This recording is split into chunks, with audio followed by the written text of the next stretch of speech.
بسم اللہ الرحمن الرحیم۔ اس کا نام تو ابو سفیان ہی تھا، مگر یہ ابو سفیان بن حرب نہیں بلکہ ابو سفیان بن حارث بن عبد المطلب تھا۔ قریشی اور ہاشمی، اللہ کے رسول صلی اللہ علیہ وآلہ وسلم کا صرف سچا ذات بھائی ہی نہیں، آپ کا دودھ شریک بھائی بھی تھا۔ اسے بھی حضرت حلیمہ سعدیہ نے کچھ دن دودھ پلایا تھا۔ اعلان نبوت سے پہلے یہ آپ صلی اللہ علیہ وآلہ وسلم کا نہایت گہرا دوست بھی تھا، کسی وقت آپ سے جدا نہ ہوتا تھا، مگر جب آپ نے اعلان نبوت کیا تو یہ شخص اللہ کے رسول صلی اللہ علیہ وآلہ وسلم کا شدید دشمن بن گیا۔ اپنے وقت کا بڑا شاعر تھا اور حضور اکرم صلی اللہ علیہ وآلہ وسلم کی ہجوم اشعار کہا کرتا تھا۔ ابو سفیان بن حارث غزوہ بدر میں شریک ہوتا ہے، میدان جنگ سے بھاگتا ہے اور جان بچا کر مکہ مکرمہ پہنچ جاتا ہے۔ مکہ مکرمہ میں جب معرکہ بدر میں مشرکین کی شکست کی خبر پہنچی تو لوگوں کو یقین نہ آیا۔ ایک دن زمزم کے کنویں کے قریب کچھ لوگ بیٹھے ہوئے تھے، جن میں ابو لہب بڑا نمایاں تھا، کہ اچانک کچھ شور ہوا۔ لوگوں نے دیکھا تو معلوم ہوا کہ ابو سفیان بن حارث بن عبد المطلب آیا ہے۔ لوگ منتظر تھے کہ جنگ کی تفصیلات سے آگاہی ملے۔ وہ کھڑے ہو گئے۔ اس کے چچا ابو لہب نے کہا، بھتیجے میرے پاس آؤ، میری عمر کی قسم تمہارے پاس میدان جنگ کی خبر ہے۔ ابو سفیان ابو لہب کے پاس بیٹھ گیا۔ لوگ ارد گرد کھڑے ہو گئے اور ابو سفیان کی بات سننے کے منتظر تھے۔ ابو لہب نے پوچھا، بھتیجے ذرا بتاؤ لوگوں کا بدر میں کیا حال رہا؟ ابو سفیان کہنے لگا، بس کچھ نہیں چچا، ان لوگوں سے ہمارا مقابلہ ہوا، ہم نے اپنے کندھے ان کے حوالے کر دیے، وہ ہمیں جیسے چاہتے قتل کرتے تھے اور جیسے چاہتے قید کرتے تھے۔ اللہ کی قسم اس کے باوجود میں اپنے لوگوں کو ملامت نہیں کر سکتا۔ دراصل ہمارا مقابلہ کچھ ایسے گورے چٹے لوگوں سے ہوا جو آسمان و زمین کے درمیان گھوڑوں پر سوار تھے۔ اللہ کی قسم نہ وہ کسی چیز کو چھوڑتے تھے اور نہ کوئی چیز ان کے مقابل ٹھہر سکتی تھی۔ اس پر حضرت عباس رضی اللہ تعالیٰ عنہ بن عبد المطلب کے غلام ابو رافع نے کہا کہ اللہ کی قسم یہ تو فرشتے تھے۔ اس موقع پر ممکن تھا کہ ابو سفیان اسلام کے حوالے سے سوچتا کہ وہ کون سی مخلوق تھی جنہوں نے قریش کو قتل کیا اور قریش شکست سے دوچار ہوئے، وہ فرشتے ہی تھے۔ لیکن ابو سفیان کی قسمت میں ابھی کئی سال مزید بھٹکنا تھا۔ ابو لہب یہ سن کر آپے سے باہر ہو گیا اور غصے میں آ کر ابو رافع کو مارنے لگا۔ ابو سفیان بن حارث، جس کا اصل نام سیرت نگاروں نے مغیرہ لکھا ہے، 20 سال اللہ کے رسول صلی اللہ علیہ وآلہ وسلم کی مخالفت کرتا رہا، مگر جب اللہ تعالیٰ ہدایت دینے کا فیصلہ کرتا ہے تو راہیں خود بخود ہموار ہونے لگتی ہیں، آنکھوں سے کفر اور شرک کی پٹی اتر جاتی ہے، اللہ اور اس کے رسول صلی اللہ علیہ وآلہ وسلم کی محبت دلوں میں گھر کر جاتی ہے۔ حضور نبی کریم صلی اللہ علیہ وآلہ وسلم 8 ہجری 10 رمضان المبارک کو 10,000 صحابہ اکرام کے ساتھ مدینہ منورہ سے مکہ مکرمہ کی طرف روانہ ہوتے ہیں۔ ادھر ابو سفیان بھی اپنے بیٹے جعفر کے ہمراہ مدینہ منورہ کی طرف روانہ ہوتا ہے۔ گھر والوں نے پوچھا، کہاں جا رہے ہو؟ کہنے لگا، میں رسول اللہ صلی اللہ علیہ وآلہ وسلم کی طرف جا رہا ہوں تاکہ اسلام قبول کر لوں۔ اس شخص نے آپ کو اتنا ستایا تھا کہ آپ نے اس کا خون مباح کر رکھا تھا کہ یہ جہاں پایا جائے بے شک اسے قتل کر دیا جائے۔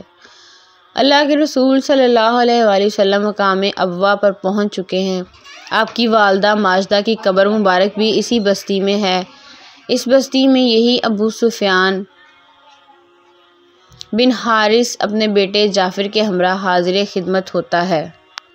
اور آپ صلی اللہ علیہ وآلہ وسلم کی پھوپھی زاد بھائی عبداللہ بن ابو امیہ بھی آ جاتے ہیں۔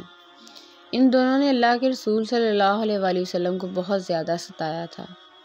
یہ بڑے قریبی رشتہ دار تھے، مگر دونوں ہی زندگی بھر سخت دشمن رہے۔ اب یہ دونوں نادم ہیں۔ اپنے بے شمار جرائم کی معافی چاہتے ہیں۔ ان کی خواہش ہے کہ کسی طرح اللہ کے رسول صلی اللہ علیہ وآلہ وسلم سے ملاقات ہو اور آپ سے معافی مانگ لیں۔ اللہ کے رسول صلی اللہ علیہ وآلہ وسلم نے شرف باریابی نہ بخشا، کیونکہ آپ صلی اللہ علیہ وآلہ وسلم نے ان دونوں سے بہت تکلیفیں اٹھائی تھیں۔ دور جہالت کے ایک عرب شاعر طرفہ بن اب نے ایسے ہی موقع کے لیے کہا تھا: قریبی رشتہ داروں کے ظلم کی آدمی کو بہت زیادہ تکلیف ہوتی ہے، یہ اس کے لیے تیز دھار تلوار کے وار سے بھی زیادہ پریشان کن ہوتا ہے، اس لیے کہ رشتہ دار سے مدد اور تعاون کی امید ہوتی ہے، لیکن اگر وہ اس کے بجائے دشمنی پر اتر آئے اور اذیت دینے لگ جائے تو آدمی کو بے حد دکھ ہوتا ہے۔ اس موقع پر ام المؤمنین حضرت ام سلمہ رضی اللہ تعالیٰ عنہا ان دونوں کی سفارش کر رہی ہیں۔ ان میں عبداللہ بن ابی امیہ ان کے بھائی تھے۔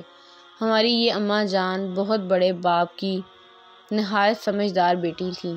اللہ کے رسول صلی اللہ علیہ وآلہ وسلم نے عرض کر رہی ہیں: یا رسول اللہ صلی اللہ علیہ وآلہ وسلم، ایک آپ کا چچا زاد اور دوسرا پھوپھی زاد بھائی ہے، آپ ان سے ملاقات کر لیں۔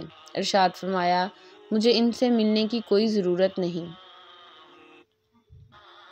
حضرت ام سلمہ نے پھر عرض کی: یا رسول اللہ صلی اللہ علیہ وآلہ وسلم، ایسا نہیں ہونا چاہیے کہ آپ کے چچا زاد بھائی اور پھوپھی زاد بھائی ہی آپ کے ہاں سب سے زیادہ بدبخت ٹھہریں۔ نبی کریم صلی اللہ علیہ وآلہ وسلم نے فرمایا کہ میرے چچا زاد بھائی نے میرے خلاف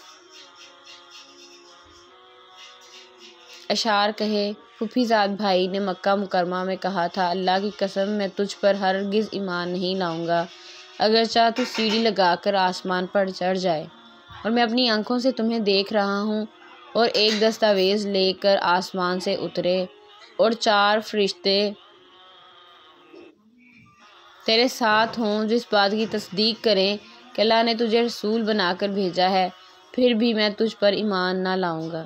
کفار مکہ کے ایسے کفری الفاظ قرآن نے یوں ذکر کیے ہیں: اور ہم تیرے آسمان پر چڑھنے پر بھی ایمان نہ لائیں گے حتیٰ کہ تو ہم پر ایک کتاب اتار لائے جسے ہم پڑھیں۔ بنی اسرائیل، آیت نمبر 93۔ حضرت ام سلمہ رضی اللہ تعالیٰ عنہا عرض کر رہی ہیں: یا رسول اللہ صلی اللہ علیہ وآلہ وسلم، جب ان سے بھی بڑے مجرم آپ کے مکارم اخلاق سے بہریاب ہوئے ہیں تو چچا زاد اور پھوپھی زاد اس سے کیوں محروم رہیں؟ ادھر ابو سفیان کو جب معلوم ہوا کہ اللہ کے رسول صلی اللہ علیہ وآلہ وسلم اس سے ملنا نہیں چاہتے تو اس نے آپ کو پیغام بھیجا: اگر آپ نے مجھے اپنی خدمت میں حاضری کی اجازت نہ دی تو میں اپنے ننھے سے بیٹے جعفر کو ساتھ لے کر صحرا میں نکل جاؤں گا اور وہاں بھوکا پیاسا جان دے دوں گا۔ اللہ کے رسول صلی اللہ علیہ وآلہ وسلم کو جب ابو سفیان کے الفاظ کی اطلاع ہوئی تو آپ کا خلق عظیم آپ کی دلی رنجش پر غالب آ گیا۔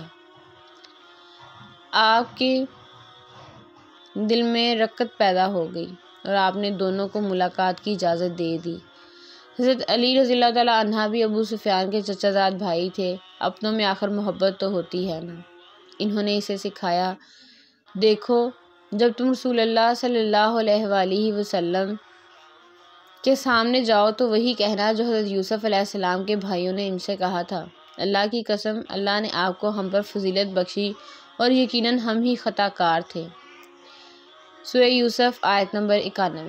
ابو سفیان اللہ کے رسول صلی اللہ علیہ وآلہ وسلم کی خدمت میں حاضر ہو کر ندامت بھرے انداز میں مندرجہ بالا کلمات کہہ رہے ہیں۔ نبی رحمت صلی اللہ علیہ وآلہ وسلم نے اپنے چچا زاد بھائی کی کلمات، ندامت اور ان کی معذرت سنی تو آپ کا دل پسیج گیا۔ آپ صلی اللہ علیہ وآلہ وسلم کے اخلاق کا ملاحظہ کیجئے کہ آپ اس کے جواب میں فرما رہے ہیں: آج تم پر کوئی سرزنش نہیں، اللہ تمہیں بخش دے، وہ الرحمن الرحیم ہے۔ اب اللہ کے رسول صلی اللہ علیہ وآلہ وسلم کا منادی اعلان کر رہا ہے: اللہ کے رسول صلی اللہ علیہ وآلہ وسلم ابو سفیان سے راضی ہو گئے ہیں، تم سب بھی اس سے راضی ہو جاؤ۔ ابو سفیان بن حارث شاعر تھا، اس نے اس وقت اشعار پڑھے جن میں اللہ کے رسول صلی اللہ علیہ وآلہ وسلم کے حسن اخلاق کی گواہی تھی۔ کہنے لگے میں از خود تو ہدایت نہ پا سکا، کسی اور نے مجھے ہدایت کی راہ دکھائی۔ اللہ کا راستہ مجھے اس شخص نے بتایا جسے میں نے ہر موقع پر بری طرح جھٹک دیا تھا۔ یہ سن کر آپ صلی اللہ علیہ وآلہ وسلم نے اس کے سینے پہ ضرب لگائی اور فرمایا تم نے ہر موقع پر میری بات ماننے سے انکار ہی کیا تھا۔ ناظرین، اللہ کے رسول صلی اللہ علیہ وآلہ وسلم کے اعلیٰ اخلاق کا آپ کی معافی کا اس قدر اثر ہوتا کہ قبول اسلام کے بعد ابو سفیان حیا اور خجالت کے سبب اللہ کے رسول صلی اللہ علیہ وسلم کے چہرہ اقدس کی طرف نظر اٹھا کر نہیں دیکھ پاتے تھے۔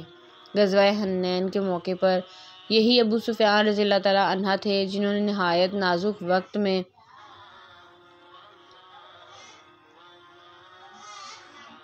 آپ صلی اللہ علیہ وآلہ وسلم کے خچر کی لگام پکڑ رکھی تھی۔ اس موقع پر آپ صلی اللہ علیہ وآلہ وسلم نے ان کو جنت کی بشارت بھی دی تھی۔ آپ کی سماعتوں کا بہت شکریہ، جزاک اللہ۔ اگر آپ کو ہماری ویڈیو پسند آئے تو اس کو شیئر لازمی کریں اور لائک کا بٹن بھی پریس کریں، جزاک اللہ۔